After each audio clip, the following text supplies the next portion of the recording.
coming to our session, Social Entrepreneurs, Disrupting the Status Quo. We're really excited to have you.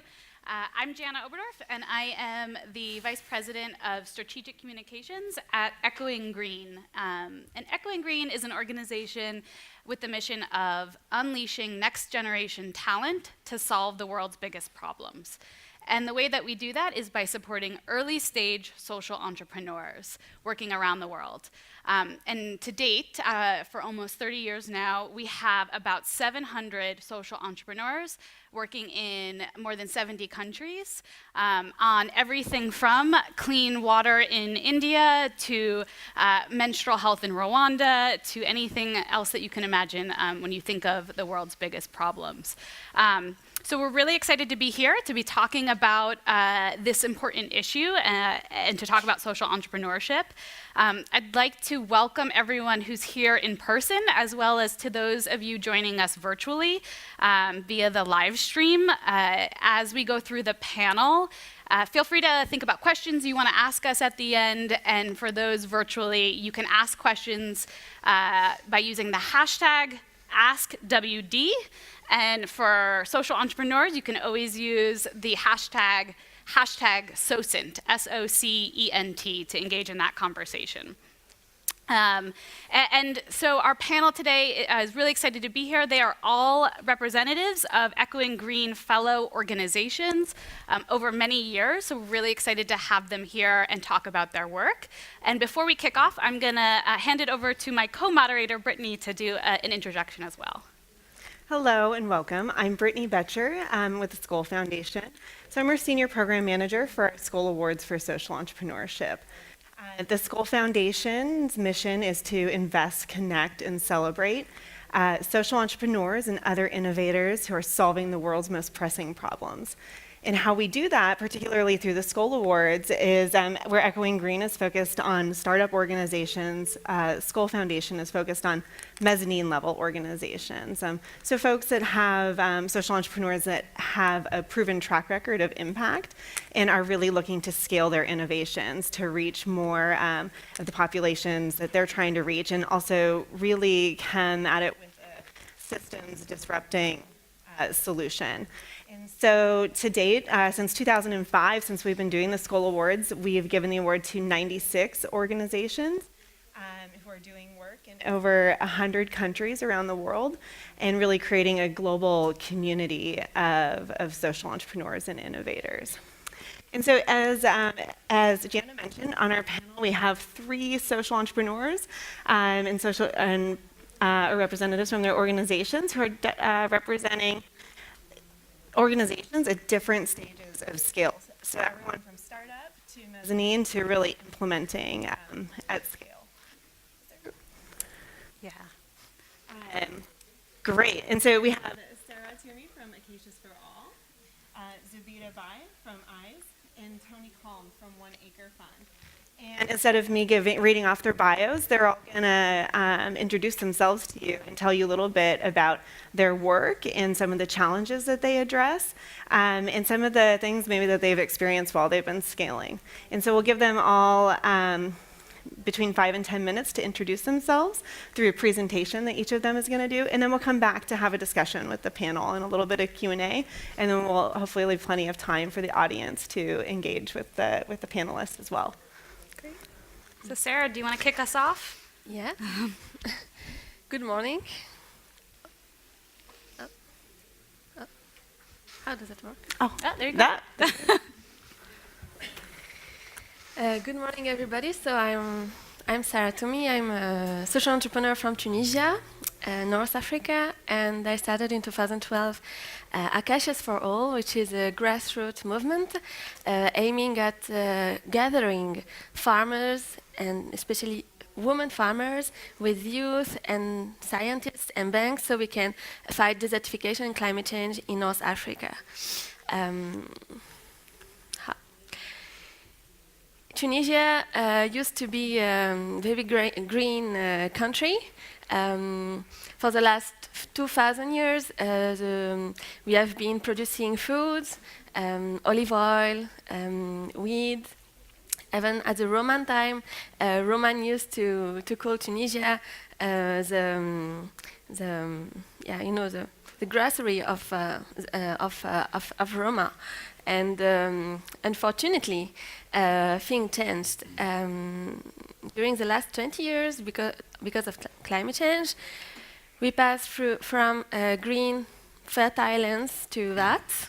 75% of the Tunisian lands are desertified or being desertified by the next 20 years.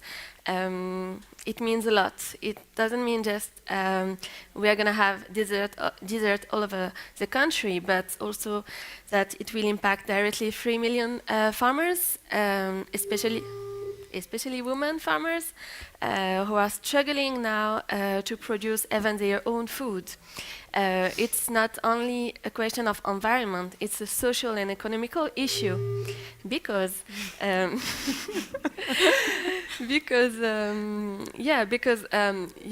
years ago, my grandfather and my grandparents, they used to be very rich farmers. They had thousands of olive trees, and they were growing all their food. They didn't buy anything from any shop. And I remember my grandmother having this small room in her house where she kept everything. The food of the whole year was in this room, closed with the key, and they didn't need anything. And they had enough money by selling their olive oil to buy what they needed, like clothes or etc. But now, because of climate change and desertification, Tunisia is the most affected country in the Mediterranean region, and so we need to act now. And hopefully, as said Ban Ki-moon in September 2015, it's true there is no planet B, but hopefully we have strong people with values in Tunisia, but all over the world. And the people I'm working with in Tunisia, like these ones, they are farmers, they are teachers, they are students, and they are committed to make a change, to have an impact, because there's 3 million farmers who are now suffering of climate change in Tunisia. They are 1/4 of the population, and if these people are not able to produce their own food, what about the food of others? And the thing is, it's not only a problem of Tunisian, it's a problem all over North Africa. In Morocco, in Algeria, it is the same issue. And so I have the chance to work with people from all over Tunisia, like these farmers from Manzel Habib Gabes, who have 50 hectares in the desert and who are really committed to make it green. And even if they don't have rain, even if they don't have water, they do whatever they can to apply the techniques providing, like planting crops that can grow in arid contexts, like cactus, like acacias. But also we have teachers, we have all our team of young people who are all graduates. And you know, in Tunisia, 60% of the youth which have a master's degree are unemployed. So all these people are such amazing, clever young people, but they don't have access to opportunities. So through Acacias for All, which is, like I said, a grassroots movement, we are including these people. So together we can create solutions to solve the problem of desertification. But with the problem of desertification, we are also solving the problem of employment, unemployment, and also, of course, gender inequalities. Because, you know, if we say 60% of young graduates are unemployed, you have to see that it's 80% of young women graduates that are unemployed. It means that, like the woman I work with in my grandparents' village in Bir Salah, they are 18 young, brilliant women. They never have access to any kind of job, even if they have a master's degree, because there is no job, and because they are women, and as a woman, they don't have the same access to transportation, they don't have the same access to opportunities than the men of the same, with the same qualifications. And so, with Acacias for All, we think that we can allow any young Tunisian the right to dream for a better Tunisia, and especially the young women. So what we do is a three-step program. We start by gathering farmers, men and women, to be trained on ecological farming techniques like permaculture, organic farming, ecological irrigation systems, and then we give them crops that can fit with their climate context. So if they are in the south of Tunisia, in the desert, we'll give them date palms. If they are in the north, we'll give them olive trees, etc. And then we organize all the value chain. So from these trees, we can produce good quality food, organic food, that can be then sold on the international market. So at the end, the consumer can have very good food at a fair price by buying these products. They are supporting a whole value chain from the farmer to the employees to their kitchen. And this is the kind of products we have. We have Arabic gum, we have olive oil, we have tomatoes, all kind of dried vegetables and fruits. And so here it is. In the last 3 years, we're able to create pilot in my grandparents' village in the middle of Tunisia. And so on the right, you can see normal land. We never walked on it, and you see these olive trees are dying. And on the left, you can see that with the techniques we're using, permaculture and irrigation systems, we're able to regreen slowly the lands. And so we use crops like moringa, like aloe vera, like acacias, and these crops they brought humidity to the places. So slowly we can create a microclimate with the aim, after let's say 100 years, we hope, to recreate a sustainable climate, a climate that can allow trees to grow. Because in Tunisia, the mainest problem we have is that desertification is a really big issue, because we don't have rain. We don't have groundwater. Water, we have to go between 50 and 200 meters to get water. So the trees cannot get water alone. And we have, even if we get this groundwater, it's salty water. So we cannot irrigate trees with it. So it's a really tough issue, but we are committed with scientists to solve it. Yeah. And so finally, this is my team. And as you can see, it's composed of many women. We have only one guy. And this is a proof. When I started in 2012, as a woman, I was 24.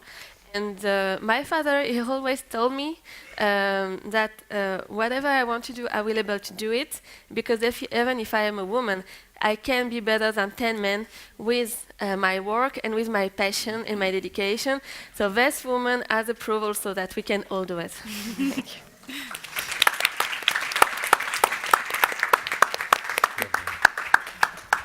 Thank you, Sarah. Next, yeah, Zubaida. Please. Hi everyone, my name is Zubaida Bai, and while we get this fixed,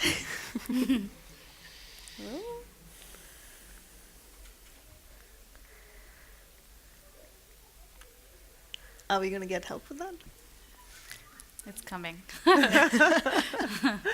Well, my name is Zubaida Bai, and I'm the founder and CEO of an organization called EYES. And we operate with a mission of providing simplicity and dignity to women's health. And we do that by transforming access to basic healthcare products that women need. Should I keep going? Do you have the presentation for EYES to tee up here? So well, while that happens, what we actually do, to give a context, if we can look at the entire population of Copenhagen, and we think about wiping that off in a particular day, that's about 1 million people approximately, and that's how many people we lose, especially mothers and babies, only due to lack of access to basic cleanliness and sterility. Am I going without the presentation? you are. I think so. happy. Maybe just, Great. do you want to So- go back? There we go. So that's basically what we do. This is a $3 product that we use to prevent childbirth to prevent maternal and neonatal mortality at the time of childbirth. I'm happy to send this around in the lack of presentation there is, so people can look at it.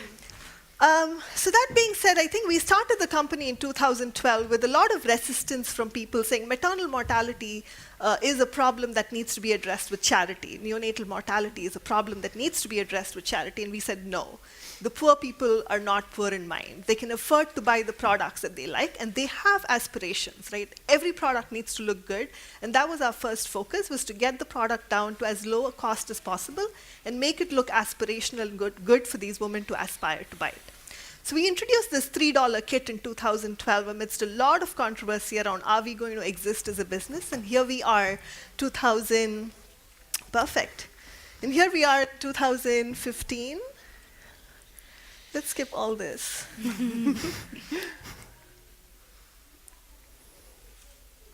So this is basically where I started, was when I met this midwife in India, when she was showing me this product that she was holding and saying, this is what I use to conduct childbirth. This is where the research started, basically. And then we went forward to look at what if the woman got lucky and got into a healthcare institution, and this is what she would find herself in. Now, this is not because people are not working towards this issue, but just because there's 1.2 billion people in India, and there's a lot of births happening. It's really difficult for the government to keep up with the lack of supplies thereof, and it's really difficult to reach these women who are so spread out throughout the country. And it's the same issue with countries like Africa. So basically, this $3 kit that you see is built on World Health Organization's recommendations of 6 cleans. It basically contains the 6 simple tools that the WHO recommends in order to have a birth and reduce infections. So we let the numbers speak to ourselves. Over the last few years, from 2012 till date, we've had about 250,000 kits out in the market, which is kind of the proof that we exist and we can sell the product. And we've had impact of 500,000 mothers and babies, lives saved, or even, I would say, lives improved by access to this basic, simple product. And we've not only sold in India, which is kind of surprising to us, because about 30% of our sales happens outside of the country through exports, and we're rapidly growing. So that's kind of the impact and the growth side of it. But when you look at the scalability aspect of it, I think we employ women at the back end. So we provide employment to women who probably would make maybe 3 to 4 cents a day, and now they probably make 15 cents a kit assembling the product. And this is a very scalable model. As we speak, we are expanding our factories to 2 different locations in India, thereby providing more employment, but not necessarily with the motive of providing employment, but more because our needs are growing and we need more such factories to work. And that's kind of a very intangible way that we create impact at the back end. That being said, I think as a one-product company selling a $3 product, we can never reach sustainability, right? Growth is different, scalability is different. And hence, we started looking at everything around us that we probably need to work on. And we saw there were a lot of connected issues, like neonatal health, child health, postpartum health. These are all areas where ICE could potentially create an impact, having already borne the cost to customer and having reached these customers who can take our add-on products. I think we very efficiently looked at kind of the RMNCH spectrum, as the public health word calls it. And we're right now introducing products in each of these areas in reproductive, maternal, neonatal, child, and adolescent health areas. So in the newborn health space, we're coming up with resuscitation kits, kits that can provide infection reduction in institutions from 0 to 48 hours, and kits that can go home with the mothers for 0 to 7 days of care for newborn, which basically fall into the products that kind of add on to our existing products and clientele. We're also kind of working hard towards introducing postpartum and menstrual hygiene products. As we speak, we've probably sold a couple of thousand of postpartum hygiene kits, and we just introduced our menstrual hygiene kits probably last month, and we've already sold 3,000 of them.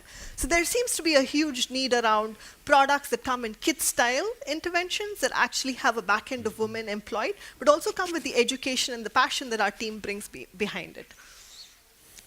I cannot stress enough about the importance of partnerships, because the way we sell our products is through our partners. Our hospitals are our partners, the nonprofits are our partners, our investors are our partners, and I feel like our partners basically form the base of where we build our business out of. So we've had a lot of success in building these partners, and most, I would say about 90% of our partners are also our clients in many ways. I would like to kind of leave you all with the fact that we are a company that has our eyes on the future of women's health. So we are right now in the maternal, neonatal, and postpartum hygiene space, but then we look at us as kind of solving this whole distribution system that exists by transforming the access of how these women get access to these products. And I think that will pretty much be the end of my presentation. If you guys have any questions, we're happy to answer those questions. And if you want to look at any of our products, you can come to our booth, C27, I think, and we're happy to show you all our products and kind of potential products we're thinking about as well. Thank you.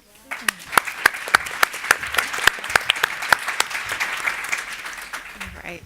Up next is Tony from One Acre Fund.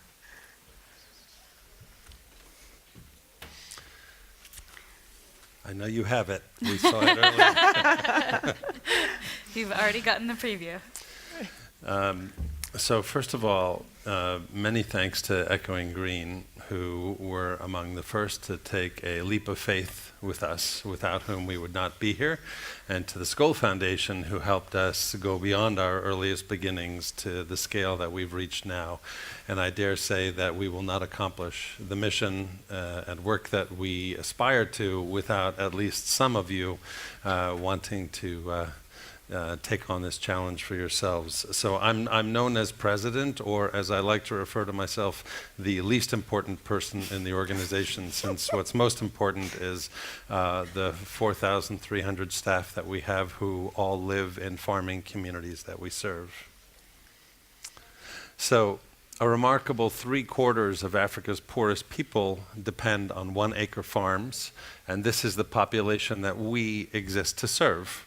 They live in highly remote areas, grow staple crops, and our geographic footprint at the moment in Africa is Kenya, Rwanda, Burundi, and Tanzania, although 2 weeks ago we launched Malawi and Uganda, so we are growing quickly. We have a comprehensive model that doubles farm productivity and eradicates what is known as the hunger season. We are a nonprofit, but we operate like a business so that we can be sustainable. The profits that come from the revenues that come to us from our farmer profits currently cover 3/4 of what it costs us to serve them. And we feel it's very important to be close to the customer that we exist to serve. So more than 98% of our staff, including our CEO, live in rural areas. We're growing quickly, both directly and through partnerships. So just a little over 9 years ago, we began our core program with 40 farm families, and today serve 400,000, and will serve more than 1 million by the end of the decade. We have a second business unit which focuses on operational partnerships with the governments where we work, which currently reaches an additional 500,000 farm families, which will grow to 2 million farm families by 2020. So the challenge is that 70% of the poor, the world's poorest people, depend on farming, which is a remarkably uniform set of challenges. It's a household that has usually between 5 and 6 children, nothing more than an acre of land, saved seed of unknown quality from a previous growing season, and a simple hand hoe. And this is a system that's just not working. And as a result, the consequences last a lifetime. In rural East Africa, 1 in 10 children does not reach her or his 5th birthday. And of those that survive, at least 40% are stunted medically, mentally, or physically.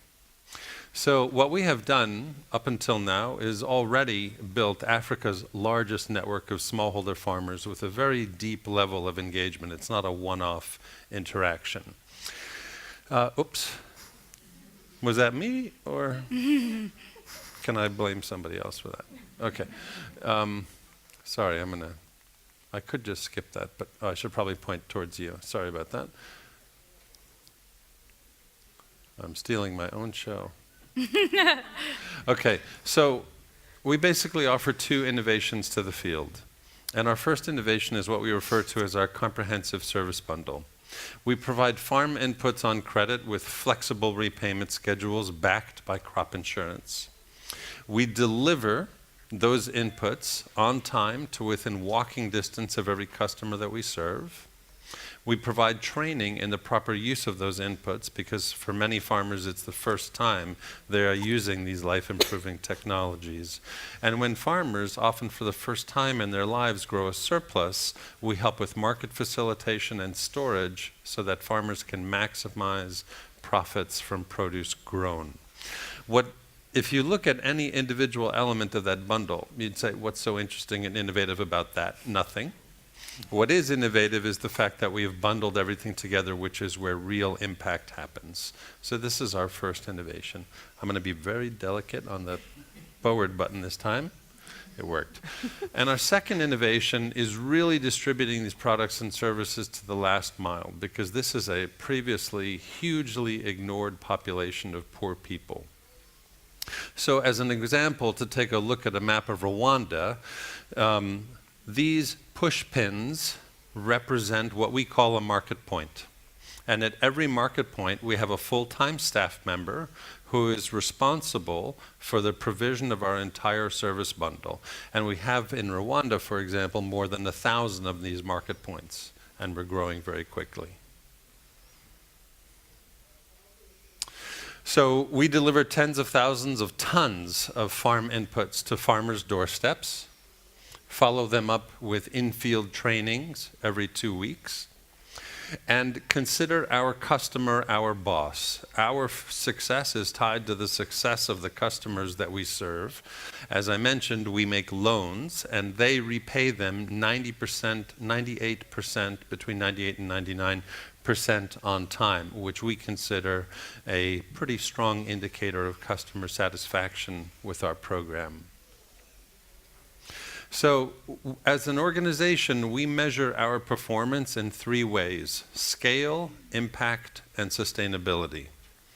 In terms of scale, we're growing very aggressively. This year we will see 40% growth to roughly 420,000 farm families, not including Malawi and Burundi. I apologize, I prepared this slide deck before the launch of the 2 new countries 2 weeks ago.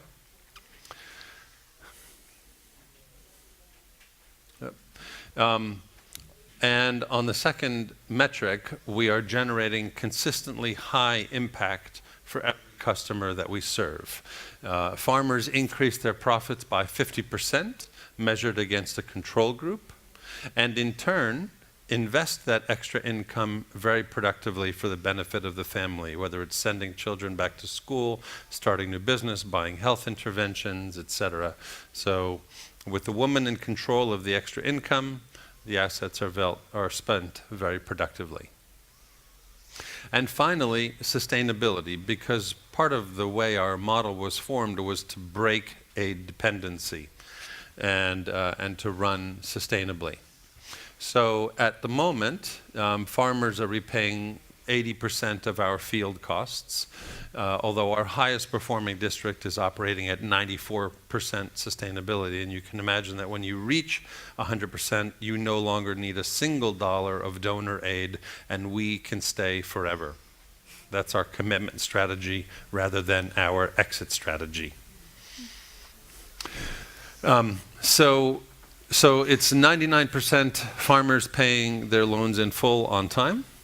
And that, in turn, is covering 80% of what it costs us to serve them. So we still operate requiring a shrinking donor subsidy, which when we began was $240 and now is $3 per farmer.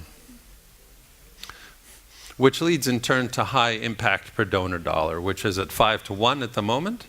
And we expect as we reach economies of scale and become more efficient and smarter and make more mistakes, we'll be 10 to 1 by the end of the decade. It's easy to get lost in data and numbers. You know, we're all Peace Corps volunteers with MBAs, and we like to nerd out. I mean, but it's really important to remember every human being and every family that we're serving. So I just quickly wanted to introduce you to Consolata, who was one of our customers in Western Kenya, who is very hardworking. She joined our program in 2010, and at the time was only able to feed about half of her family successfully throughout the year. In her first season with us, not only did she fully feed a family of 7 for the entire year, she had a surplus that she was able to sell at market for extra income.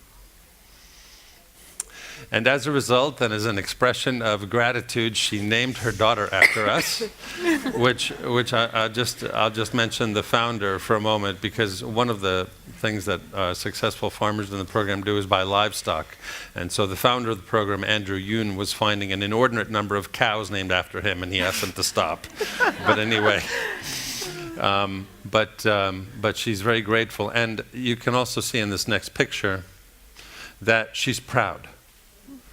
None of her children have had to be sent home as a result of inability to pay school fees. So what's incredible here is the human potential that is unlocked when a human being stops starving, is able to feed the family, and begins to thrive. And that is what we now see hundreds of thousands of times. So looking ahead, and I'm almost done. As I mentioned, we measure our performance as an organization in terms of scale, impact, and sustainability. In the next 3 years, we're going to triple in size. The majority of our trainings are delivered to women. In terms of impact, we will be generating at least $130 per farm family of extra profit with long-term resilience. Even though we say farmers first and not farming first, we have established this last mile pipeline through which we can push additional life-improving technologies. So in 2015 alone, our farmers planted 4 million trees, which you can imagine contributes to reversing desertification and has a lot of other positive benefits as well. We are the largest seller of solar lights in Africa because farmers were using kerosene lights, which have poor health effects. It's a poor quality light. Farmers spend a third of their disposable income on it. So a simple solar light, which also acts as a solar phone charger, is a big money saver for our farmers. And we are also Africa's largest purchaser of smallholder crop insurance because we're dealing with the most vulnerable population within Africa. So protecting them against these additional threats is very important, and we include this in our bundle. And finally, sustainability, consistent with our desire to break the aid on dependence, we will go from 80 to 85% sustainability in the next 3 years as well. So we're a little more than 9 years in, and we think we're really now able to think big. Thanks to those who have been with us from the beginning, and thanks to other things that we will talk about, but we really feel like we're just getting started. The magnitude of the problem is huge. The World Bank and FAO say there are 50 million farm families in sub-Saharan Africa alone who could benefit from what we do, and we want to reach as many of them as we can together and through partnerships and through other organizations. We are open source about our model. We invite other organizations to come and ask us how to implement it. When we have the capacity, we provide the technical assistance for other organizations to do it. We don't want the credit. We don't want the money. We want to tackle this problem once and for all, because this kind of hunger and others burying children because of insufficient food is a problem we should have solved 100 years ago. Thank you.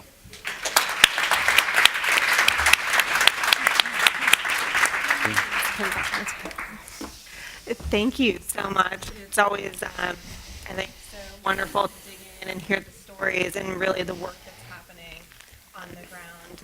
That Jan and I are both lucky enough to support the social entrepreneurs doing this work. So now we just want to turn to have a conversation with the panelists. And today's panel was really focused around social entrepreneurs and the challenges that they experience during scaling their organization. So I'd love to hear a little bit more about that, and given where each of you are now in your organization's trajectory from the startup to the sort of implementing at scale stage, what do you see as the biggest challenge as well as the biggest opportunity ahead? And we'll start with Tony. The biggest challenge and the biggest opportunity. In terms of scaling the organization, you're already at a large scale with 1 acre funds. So tell us a little bit more about looking ahead, what that means to you. It's very generous of you to think of us as large because we think of ourselves as tiny, certainly compared to the 40 farm families in '06. 400,000 sounds like a lot, but it sounds like nothing compared to 50 million. So we feel like we're really just scratching the surface. So we basically look at our approach to tackling the problem at scale in 3 ways and have 3 business units. The first is our core program, which was that linked core model with the 4 elements of financing, distribution, training, and market facilitation. That's our core model, and if you will, that's our factory, and we want to grow that factory as big as possible. But even if we do that, by the end of the decade, we're only reaching 1% of Africa's need. So we set up the second business unit, which can help us reach more farmers, which, as I mentioned, is the operational partnerships with governments, because as countries see that we are not a fly-by-night operation, they are inviting us to enter into operational partnerships. So that's a second business unit, and I'll keep my answer brief because I could go into an anecdote. But then the third business unit that we just launched earlier this year, we call Propagate, which is really a farm finance alliance. We're inviting other organizations. We are particularly interested in large microfinance institutions who have, demonstrated that the power of a small loan in an urban or a peri-urban environment is truly transformational for the truly poor, but has not really gone out into the most rural areas where even with a cash loan, which is what traditional microfinance institutions provide, it's impossible to access farm inputs. So what we're trying to do through this Farm Finance Alliance is help other organizations, large MFIs who have large staffs, massive client bases. We are entering into experimental partnerships where we can try to get these MFIs in the game of providing services specifically for smallholders. So through these 3 business units, we hope that we can together really make a dent in the problem. Great, thank you. Zubaida. Sure. So for us, I think the biggest opportunity we see, and of course we're kind of like in our 4th year right now, we see that there is we see kind of the possibility of reducing, I would say, reducing unnecessary deaths. There doesn't need to be a loss of life because of lack of access to basic things. And we see ourselves as having that opportunity in hand to be able to reduce those and participate in a global movement. And we also see that there has been these doors opening up for other simple products that we might take for granted but are not reaching the woman because of lack of access. And so I think for us that is a huge opportunity. Whereas when we look at the other side and we look at the problems, I feel the biggest challenge we face is advocating, right? Like how can an organization like us advocate the needs that are so simple at a much larger scale to the governments? How do we influence policy changes? How do we convince the donor or the we're not looking at donors, but how do you convince investors that there is a population that is poor, but it's willing to pay for these products and is paying a premium to get access to these products, right? So I think these are our biggest challenges right now as to how are we convincing our investors that there is a huge market out there, and how do we influence policy and how do we influence policy, and how do we advocate on a much global scale for such needs? Thank you. Sarah? Yes, regarding the challenges, now we have been working on experimentations for the last years on how to convince farmers to change their techniques and how to convince farmers to be sitting in the same room, men and women, to learn the same things. This is the first step, but now we are scaling up, and we are really struggling to find people who have the same values and the same dedication on us to continue to grow up, to grow this movement, and how to keep this this thing like there, the spirit exactly of Acacias for All. But regarding the opportunities, as I said, it's now a urgent issue, and people are asking for solutions, especially women farmers. They are asking for solutions because they are the one who are taking care of everything in the family. So they are the one who are feeling the most about the lack of food, about the lack of access for education for their children, and so they are the one who are really struggling and wanting to have to integrate our movements. So I think it's the best opportunity. Yeah, it's really interesting to hear the challenges each of you are facing in your stage, and I know that we interact with social entrepreneurs who face very similar challenges at each of those stages as you're growing and increasing your impact.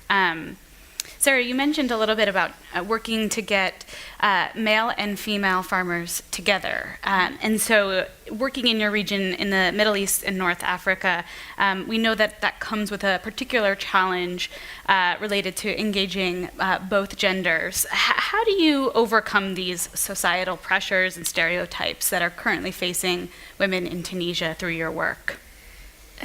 Actually, when I started, I was very naive. I never thought when I started that being a woman will be challenging for the success of Acacias for All. It is something I discovered slowly, very quickly actually. And the thing is, in the MENA region, in Tunisia, we have the chance to have very good women rights. We can own lands, we can vote, we can divorce, but in the same time, in the tradition, this is laws. When you come to the street, it's completely different, and especially in rural areas, we see that women are paid 1/3, men are paid for the same work in the farms. We see that we have very few women in political decision processes in rural communities. We see that women don't have opportunities to. Very few women can drive a car, and all this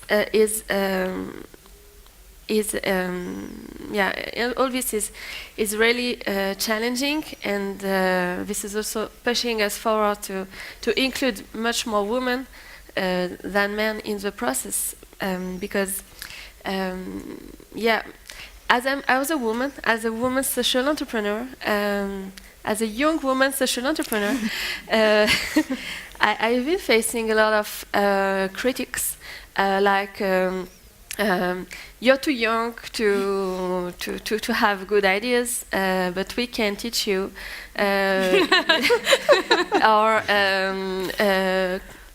this paternalist way of come on, my girl, I'm gonna teach you how to work, or I cannot accept to get orders from a woman. And all this is very challenging, and this is also why I think we have much more women than men in my team now, because hopefully there is a sense of solidarity between women, and also I think they when they see me, they see themselves, and they see that they can do what I did, and they can overpass the challenges as I did it. With courage and dedication. And so, there is a lot of challenges, of course, but we are overpassing it one step at a time, starting in the rooms of trainings, getting men and women sitting together and saying, if you don't agree with that, then you cannot agree with our values, and so you don't need Acacias for All, just start another movement. But we are for equality, so we will not compromise on that. And the same for employing men and women. Yeah, that's great. Sure. Yeah. So Zubaida, I think similarly. As a female social entrepreneur working on an issue that's so core to women's lives, I think one of the really interesting things about your work is while it's a maternal health product, it really does so much more than that. Your work engages women at each piece of your process in the sense that your products are created by women and then they are used by women. And you talked a little bit about this in your presentation, but it would be great to hear a little bit of what do you see as the impact beyond the health? So as we think about the lives saved in newborn and maternal health, what is the additional impact that you see your organization creating? Sure. So as I said during my presentation, I think for us, the biggest impact is, one, we're hiring women at a price that, like talking about this from a social responsibility perspective, it's core business, right? And for us, we're so passionate about women, and we had this huge issue, and we still have this issue of advocating for maternal health. And what better than these women assembling these products, talking about it day in and day out? It's like planting one single tree. You're not going to see the changes today, but it's a long-term impact. In terms of these women, one, they come out of poverty because they're able to get a job.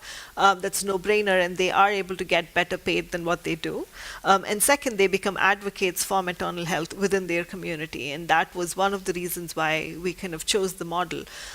We also kind of see, theoretically, the impact says for every clean birth kit used, there is an economic impact of about $227, and that's basically calculated based on kind of the number of days lost by the woman, the number of days the kids can't go to school, the number of days the husband cannot go to work. So, it brings in, so if a mother is sick because of infections at the time of childbirth, it's not necessarily something that's going to show on her face, but it's something that's going to impact the family for a longish period of time, and that has a huge economic impact on the life of the woman. And I think that it kind of ties in for us. The entire, the whole reason also why we work on this entire reproductive, maternal, neonatal, child, and adolescent health now is because we see this as a circle, right? Like if a woman does not know about maternal health when she is 16 or 17, she's not going to know when she's pregnant. And so catching them young, getting them to know about their bodies earlier on as a package and providing that information as a kit, and then they're on for them knowing that this brand also is going to help them and their children as they grow and kind of complete the cycle with reproductive health. I think that's where we see ourselves going. And of course, there's a lot of challenge, but then these small pieces of impact of having women, making the different pieces of the puzzle for us is to complete this circle in terms of creating that advocacy and change that we really want to see. Great. And to continue, I think, on the data and impact trend, I want to ask Tony, and why I think also of One Acre Fund is implementing at scale, because when we first started talking with Andrew back in 2008, 2009, he was working with between 4,000 and 8,000 farm families. To see One Acre Fund to grow from 4,000 farm families to 400,000 farm families today is really impressive. And I know one of the things that Andrew has always been focused on in One Acre Fund as an organization is looking at the data and being really focused on how you're improving lives of farmers. Do you think that focus on impact and data and measurement how do you think it's helped the organization scale, or has it held you back at any point? That's a great question. So I think the fork in the road that organizations face between those who go to scale and those who don't has a lot to do with exactly the questions that you raise. And in our case, you may have noticed that we're doing something incredibly simple, almost beyond simple in the sense that, okay, these are existing services, you're just bundling them together and then getting them to the last mile. But what we found was most important in driving the growth of our organization was having a model that we could articulate very simply, that we could keep simple. It's very tempting to want to go in the direction that a donor wants to pull you. Go to this country, add this to your program, serve this population of people. And we basically committed to ourselves never to be driven by the interests of a donor, even if it meant saying no to money, which scared us initially, some of us more than others, and ultimately ended up inspiring confidence in those same donors, some of them decided to not fund us, of course. The second thing that we found incredibly helpful was deciding what to measure that was consistent with our values as an organization. So you saw that we measure scale, impact, and sustainability. Scale is easy. That's just the number of customers that we're serving. Easy to define in terms of the number of customers that we're serving. Impact is the net profit gain per customer that we serve, and sustainability is how much of our cost of serving that farmer are we recovering through the revenues that we get from their profits. We were invited to measure lots of other stuff by lots of other donors who had agendas about different objectives that they were trying to reach. But for example, we didn't feel it was appropriate to measure a reduction in child mortality, because that is such a complicated equation with so many factors and so many actors going into it. For us to say that we see a cutting in half of child mortality, neonatal mortality, felt completely inconsistent with our values. So even though on the theory of change, some wanted us to go farther down to outcomes rather than outputs, harvest measurement and profit change versus societal level changes that go far beyond what I'm talking about, we found that sticking to our rigorous values consistent data really helped drive us forward. And then I would say that the last thing really comes down to people and management and execution, which is what distinguishes so far, what has distinguished One Acre Fund, is that we really strive to build a family of servant leaders. And people invest in people, and people invest in programs, and we are able to give them both options. Great. I think we have time for one more question before we open it up to questions and then come back. Sure. Do we want to? Yeah, so I think it's, I think one of the great things about this conference is that it includes topics on so many diverse areas around girls and women, and it's great to see the role of social entrepreneurship in that, and to see you all as social entrepreneurs and social enterprises represented in this conversation. And it may be a concept that is somewhat new to some audience members here, or maybe very familiar. But it would be great to hear a little bit about what advice you can give those in this room who are looking to either support social entrepreneurs, partner with social entrepreneurs, become social entrepreneurs. If you sort of were to give your sort of best tip to this crowd, and I'll invite again our virtual audience here. If you guys have questions, remember to hashtag AskWD. So our crowd here and our crowd on Twitter and Facebook and such, sort of what tip would you give in working with and supporting social entrepreneurs? And Zubaida, why don't we start with you since you're in the middle? So I think the biggest thing is just following on One Acre Fund's advice is basically that you have to define what you want and your values, and you need to give yourself enough time to be able to prove yourself, and you have to stick to it. And I think the longer you are, the longer you believe in yourself, and the longer you're able to show your work. Being a social entrepreneur is not as I would say being an entrepreneur is not difficult, but being a social entrepreneur, you just need to give yourself a little more room, a little more time, and a lot more confidence about what you really want to do, because I think that's what it comes down to. It's very easy to change focus. Like you said, we always are pushed towards measuring maternal mortality, and we are like, there are so many reasons that can happen. But we are here reducing infections, and this is our product, and this is what it does, and we are never going to spend millions of dollars measuring maternal mortality based on this product. So we're never going to do that. And I think it took us a really long time to convince the world that we wouldn't do it, but I think we're here and people are seeing that, you wouldn't sell a product if people wouldn't buy it and people wouldn't use it. So I think that's what it comes down to. Great. And Tony, what's your tip?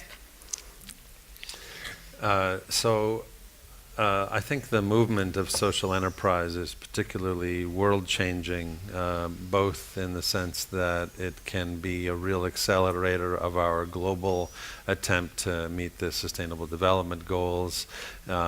I think what distinguishes it most is that it has at its heart a business approach to social change. And I'm sure in this audience there are people who know a lot more about business than I do, but and you can define that for yourself. But in our case, we have weekly key performance indicators at every level of the organization. We basically apply business practices to every aspect of our organization, even though we are a social change organization. So fundamentally, taking that business approach, it allows for the level of rigor and follow through that has not traditionally been seen in the social sector. So I think that's what's most world-changing and exciting. And of course, both of your organizations have been such accelerators of this movement that we're very grateful. Yeah. And Sarah, what's yours? For those wanting to become social entrepreneurs, I think a few weeks ago I was in the school foundation forum, and the theme was fierce compassion, and the idea that you have to be compassionate, like feeling about one issue you really want to solve, but being fierce because you have to struggle to achieve your objectives. And but also we don't need only social entrepreneurs, we need also change makers, people who are there to support the social entrepreneurs, who are there to welcome new ideas, to challenge new ideas, to bring skills, and also there is a lot of ways to support social entrepreneurs, but I think the most important is really the skills, because often as social entrepreneurs we are really challenged by how to grow up if we don't have the human resources with us to scale up, and we don't have, because often when I'm a startup, so we don't have the money to hire the best people, but there is people who are very passionate, and they want to give few months of their time to help us scale up. And for us it is really most valuable even than money. So really, yeah.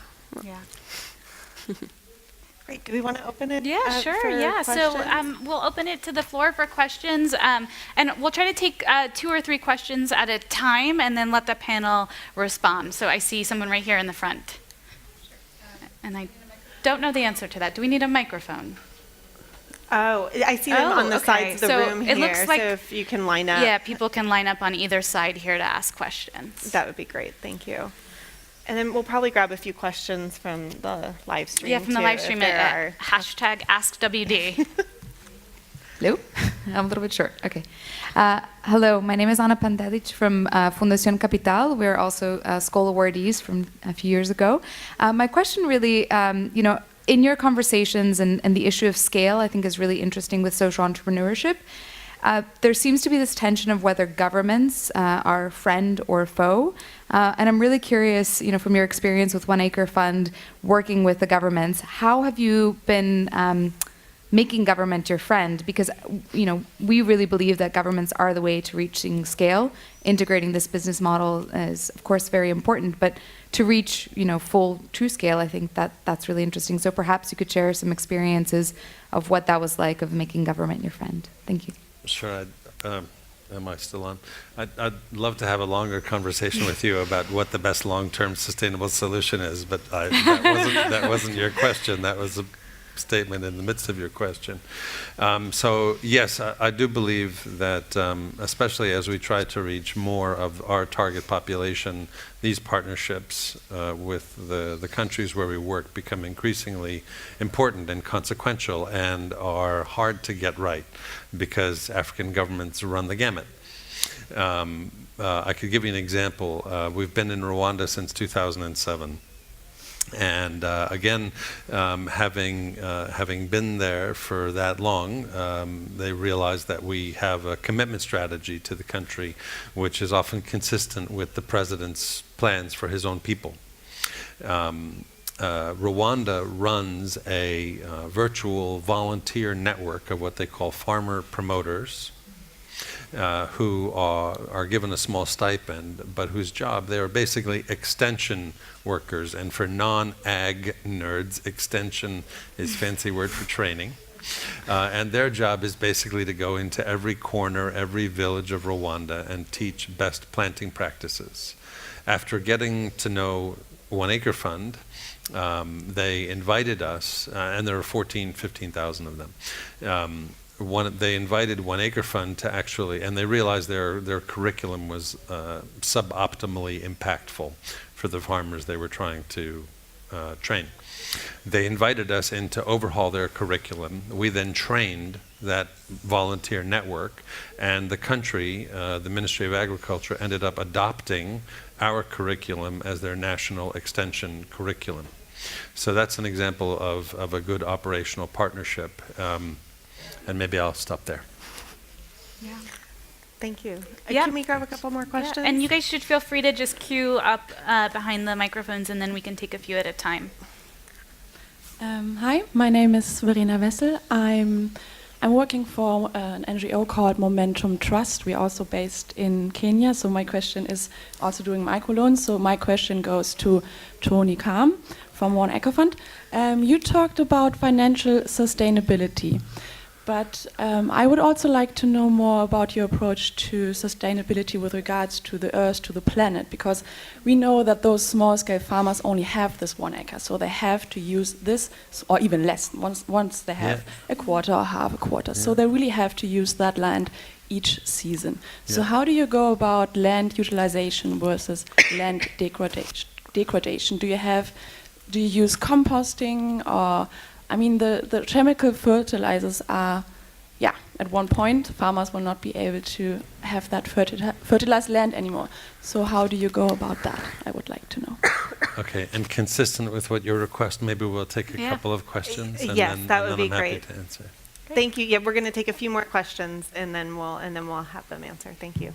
Hi there. My name's Jessica Perrin from the Thomson Reuters Foundation. I'm head of global programs, and we are big ambassadors for social entrepreneurship. So high fives to Women Deliver for having this panel. I'm really interested to hear and learn about, and I know the answer from One Acre Fund, but from the other entrepreneurs up on the stage, I've heard, and on this panel we've spoken a lot about donors. I was interested to hear whether any of you are going down the path of investment, something that's open to you as a social entrepreneur, and whether you were considering models that would enable you to seek investment to help you scale. Thank you. Thank you. And let's take one more. Hello, I'm Rebecca Gross, and I'm representing Student Driven Solutions, and we're just 1.5 years old, so we're a social enterprise. And so my question is on the best strategies you all took to convince early partners and funders of what you're doing before you really have that long-term impact proven. How'd you do it? Great. Great. So we've got a question for Tony on sustainability to the planet. Zubaida, maybe you can answer the question around investment and sort of what models are you looking at to scale. And Sarah, maybe you can answer the question on how are you convincing early partners and funders in that early stage? How'd you convince us to support you in your work? And so, Tony, let's start with you. Where did you go? Okay. Thanks very much for your question. We're 100% or more, if hyperbole is possible, obsessed with our environmental footprint. I mean, the fact is that African soils have been depleted of nutrients over centuries. So we do believe that some nutrients need to be returned to the soil. Our farmers typically lack sufficient land size to leave land fallow, or even sufficient leftover from post-harvest to do composting. Nevertheless, composting is the first of the in-field trainings that we provide.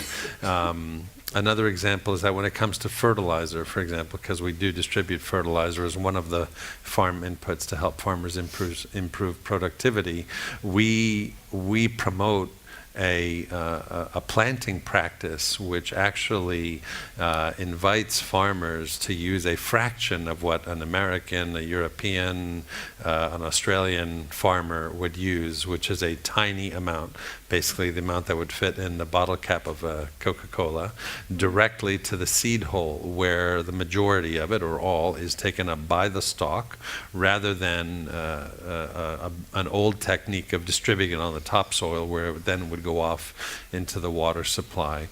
And every other intervention that we experiment with, including organic composting, because I mentioned the lab, the factory concept and wanting to grow it. We have a lab within the factory which has 50 to 60 trials running at any given moment, and some of those trials are exactly about how to be more green and have more organic planting practices. But up until now, we haven't found a solution which is cost-effective and scalable that is 100% organic, but we hope we can find one. Finally, the tree planting program, you can imagine, has positive environmental effects in terms of reversing desertification, nitrogen fixing in soil, income production, income improvements for farmers as well. So basically, from end to end, we remain extremely conscious of that environmental footprint. Great. Thanks. And Zubaida, thinking about investment, what are you guys looking at EYES? Sure. So for us, I'm not sure if we missed this because of my first slide not coming up, but we are 100% for profit, and we run on investments and revenues. So I think the question is mostly how, and I think what we've raised so far, we did start off with a few grants and with fellowships like Echoing Green.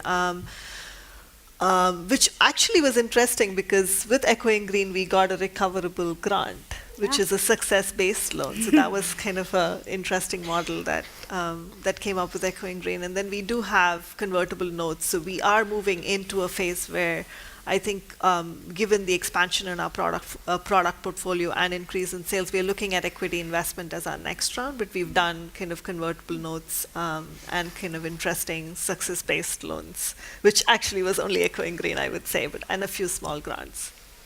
Yeah, and just to give a little bit more context to that, something that Echoing Green has just started to do, and Zubaida mentioned, are these recoverable grants for our for-profit organizations. So as they grow and scale, if they reach a trigger point, they'll repay that grant back to Echoing Green so that we can fund another fellow in the future.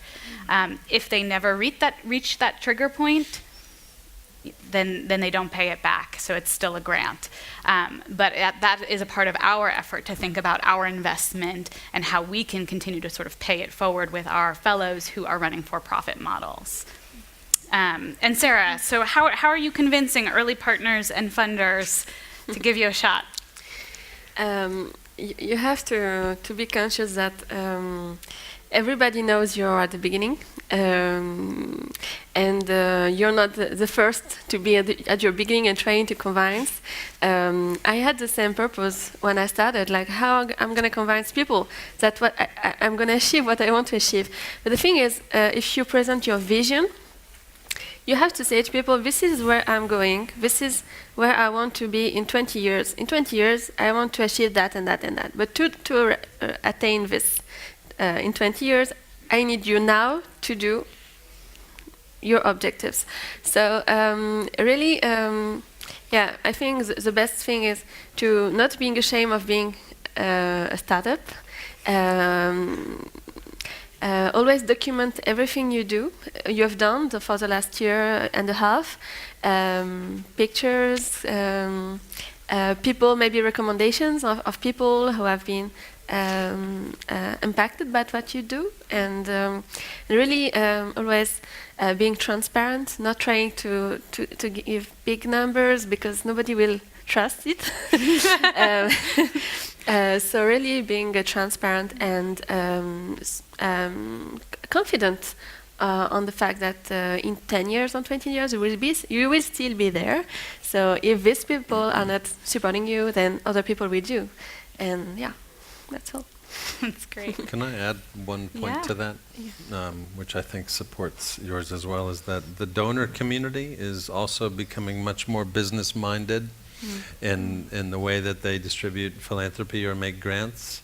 And so I think it's equally important to sort of get into their heads this business mind and the business approach, and certainly the vision, but also to think about how business people would think about somebody trying to attack a social problem, and to be quite confident in speaking their language, which would be compelling to them as well. Great. And you can apply for an Echo and Green Fellowship, of course. Brittany, are there any social questions that you want to flag for us? Yeah, so there is one in particular that came from the live stream chat. Oh, We'll come to you in just 1 second. okay. So this person asks, access to resources is critical to empowering women farmers and enabling them to enter a modern economy. What role can social entrepreneurs play in positively impacting rural women in this regard? And I guess this could either be for Tony or Sarah. Yeah, and I think we're having a request for you to go read it At into the the mic. mic. I'm sorry. Why don't we take this a woman's question over here while you make your way over to the mic? Sorry about that. Thank you.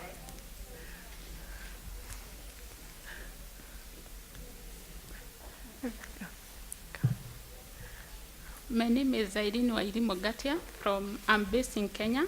That is where we work from.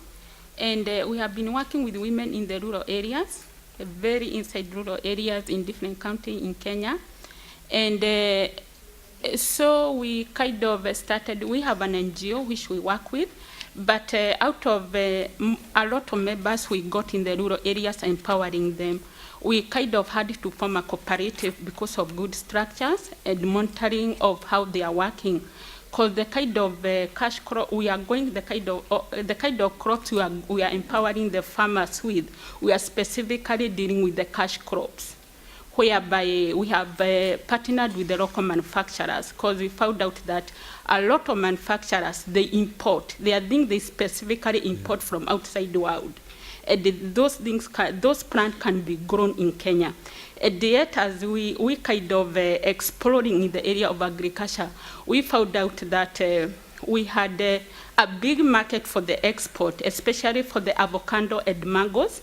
And we are lucky we got that market outside. So we are kind of now working as a cooperative, whereby we are growing cash crop, which have a ready available market in Kenya, where the demand is very high and the supply is very low. And also for the export market, where the demand is very high and the export is very low. So I don't know whether you partner with the cooperative for the women in the rural areas.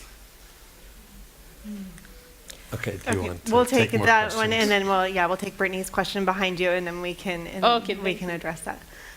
Okay. Okay, so this is from the virtual audience. It did come from the live stream chat, and this person wanted to know, they said, access to resources is critical to empowering women farmers and enabling them to enter modern economy. What role can social entrepreneurs play in positively impacting rural women in this regard? Similar. Okay. Great. Yeah. Those are similar questions. Very yeah, similar. and actually, I think it would be great to hear both of your perspectives on it. Mm-hmm. Thank you. Well, as I said,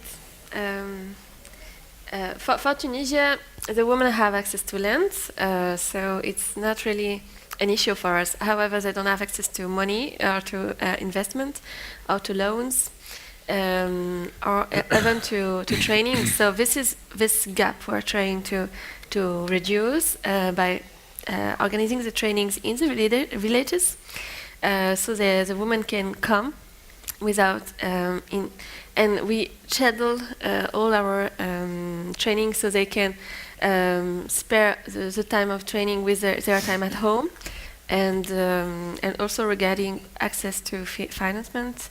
Now we are until now we have been working with foundings, but now as we are thinking about our strategy on scaling up, we are thinking about partnering with organizations that are investing in farmers. But yeah, I think really this is a big issue. It's really the how to give access to the money to the women so they can invest in their farms. Great. Tony, did you have any thoughts to share to address the questions? So yes, on the I'm like a pharmacist. I can never read my own handwriting. But the first question about partnering with cooperatives, I don't know, where's the questioner? Sorry. We tend to work, so if there's a ladder of development, cooperative formation, which averages, somewhere between 5,000 and 10,000 farmers in a cooperative, we are working far down the pyramid to the very bottom, where the average group size of a farmer collective ranges between 8 and 15 farmers. So this is very much pre-collective formation, and we see as an eventual outcome. The other distinction I would draw between the work that we're doing and the excellent work you're doing is that we tend to focus on very low-value crops rather than cash crops. In other words, staples like wheat or maize or rice or potatoes. These are low-value crops, but they are the crops grown by the poorest of the poor in countries like Kenya, and I'd like to exchange business cards and see what we can learn from your organization afterwards. One of our earliest failures was what seemed like a very intuitive, good idea, which was to convert our customer from a low-value crop grower into a cash crop grower. And it was a miserable failure because of how far off the grid our customer is and how much they lacked access to global supply chains, making the relevance of cash crops very low by comparison. And in terms of access to resources, I would just point back to the first element of our bundle, because that's exactly the first challenge that the smallholders we work with face, is that they are unable to afford the inputs, even if they can access them, which is why our first innovation there is to provide those farm inputs on credit, rather than providing a cash loan where a farmer would be unable to even walk to an agro-stockist, jargon for a small shop that sells farm inputs. They really need the farm inputs delivered right to their doorstep in order to be maximally effective. Great. Yeah, and I think we have time for one more. Yeah, cool. Okay. So I'm Ange from the Philippines, and it's really apparent that social entrepreneurship is a growing and emerging trend in Southeast Asia. But we're very young, and there's not much of entrepreneurs and social entrepreneurs yet. And I would like to know, as an aspiring social entrepreneur, how were you able to choose your team, your initial team? And then one more thing is on your experience. Is experience, professional background, or education a prerequisite to starting a social entrepreneurship, or is passion enough to fuel this? Is what? Passion enough? Is passion enough? Zubaida, do you want to kick us off? Sure. I think, to be honest, when I started off, it wasn't even aspirational to be a social entrepreneur. It was basically a way to follow passion, and then you learn the term as you go. So I feel like being an entrepreneur is good enough, and when you follow your passion and you're solving an issue, you basically get termed a social entrepreneur, and you kind of navigate your own space. I think the reason social entrepreneurship is moving so slow is because people are picking such niches. For me to wait around and say I'm going to want another social entrepreneur working in maternal health to come help me would have been a disaster. Whereas I knew I wanted to do maternal health, I kind of had the different pieces of the puzzle, and we had different people helping us with different parts of the puzzle, and it's up to you to put it together. I don't know if that answer makes sense. And I think the second question was your experience and your education versus passion. I definitely think that I feel like you have to back whatever you're saying with enough data and enough, I would say enough to convince somebody to follow you. So if you know the subject and if you're passionate about it, the first step is for you to dive in and learn as much as possible. And I don't know, to be honest, if education does play a role or not, but I definitely think your knowledge and your ability to gain that knowledge and expertise in that space is kind of the key. And if you can prove that you understand the space and you can communicate to others and get a group around yourself to help you, like a team, I think that's most important. And I think your team is going to be most attracted by your knowledge of the space and your passion vis-a-vis what qualification you have behind you. Yeah. Great. And do we want to try to wrap up? Yeah, sure. Thanks for all the great questions, everyone, both our audience following us online as well as the folks in the room. And I think one way to wrap this up is to really, we've been talking a lot about social entrepreneurship, social enterprise. One of the big themes here at Women Deliver that we actually talked about this morning too is the SDGs. So I wonder if we can get some final reflections from the panel about how social entrepreneurship, social enterprise plays a role in solving the SDGs or meeting the SDGs, and how you guys see that your work really playing into that. And we'll start with Tony. Save the toughest question.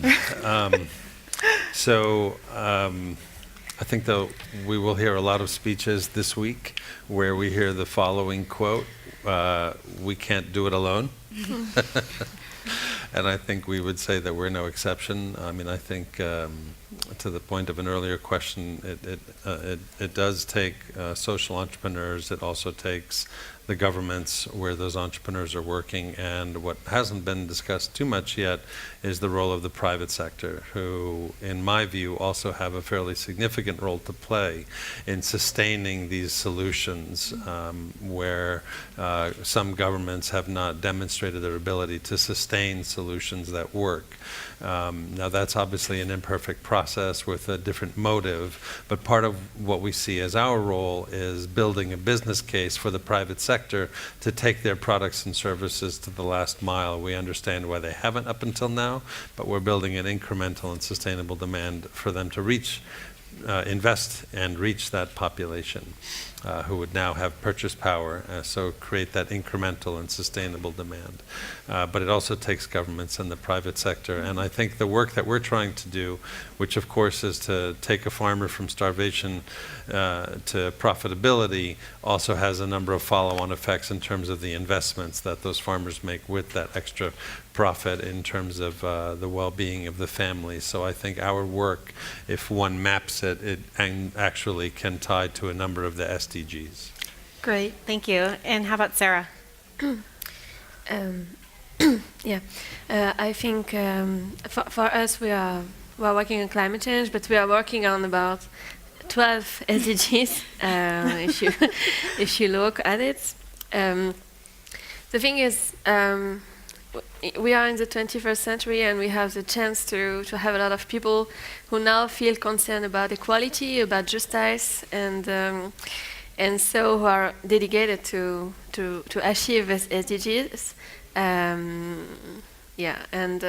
so hopefully we, as you said, we cannot do it alone, but we are many. Every day new social entrepreneurs are appearing, and every day new people enter into governments and try to change things from inside. And hopefully, I don't know if we will be able to achieve the SDGs by 2030, but at least we'll have achieved much more than what we did during the last 15 years, because during the last 15 years, when I heard in 2000, I was like 15 years when I heard about the MDGs, MDGs, and now and it inspired me so much to become a social entrepreneur that now I'm struggling to achieve some of the SDGs, and I think we have really the task to teach our children and young people from today that we are continuing the work, but they have to they have to do it too. Like it's responsibility of each of us. Yeah. Thank you. Zubaida, any final reflections? Sure. So for us, sustainable development goals are kind of core to our work because health is intrinsically linked throughout all the 17 goals. And kind of goal 17 is what we're kind of talking about mostly, is about partnerships between government and private sector. And I think that definitely applies to us. We definitely think that they're very ambitious, especially the SDG that relates most to us is ending preventable causes of death both for maternal and neonatal mortality between 0 and 5 to literally 0, which is goal 3.2, and kind of at least getting it down to 12 to 1,000 deaths, right? And I think that's something that we're really striving hard to, and we really want to be a huge contributor to that because our goal is kind of getting there. We also see ourselves contributing a lot to SDG 5 and 9 about economic empowerment, gender equality, building kind of a sustainable infrastructure to kind of support local and sustainable growth. So we kind of feel like we strongly play as eyes in 4 of the SDGs. And we definitely agree that Goal 17 is something that we all have to work towards in terms of getting all these partnerships going. And as I said during my presentation, our core, our heart of it is on partnerships, and we survive and thrive on those. And that being an indicator of success for all the organizations, I think, is really great. Great, thank you so much. And yeah, I think ending on partnerships is always a nice theme, because I think social entrepreneurs, as we say at the Skoll Foundation, saving the world is a team sport, and it really involves people and actors from all different sectors. And so we really appreciate our panelists today sharing more about their work and their strategies around achieving scale. And it was just really fascinating to learn more about your work and to have you share it here today. Yeah, and I'll echo that and say we're really thankful to Women Deliver for having this session and for including these amazing social enterprises as examples of new ways of thinking, of innovative ways of thinking about approaching these projects and these problems while still putting girls and women at the core. And I think that is really what this is all about. What all of our work is about how do we empower and improve the lives of girls and women around the world in all of the countries that these social entrepreneurs are working in. And so thank you very much for joining us today. And the panelists will be here, and we'll be here as well if you have any questions. And I'll do one more shout out to our virtual audience who stuck through the 90 minutes of this session if you did. So thank you, and come talk to us if you have any questions. Great, thanks. Thank you.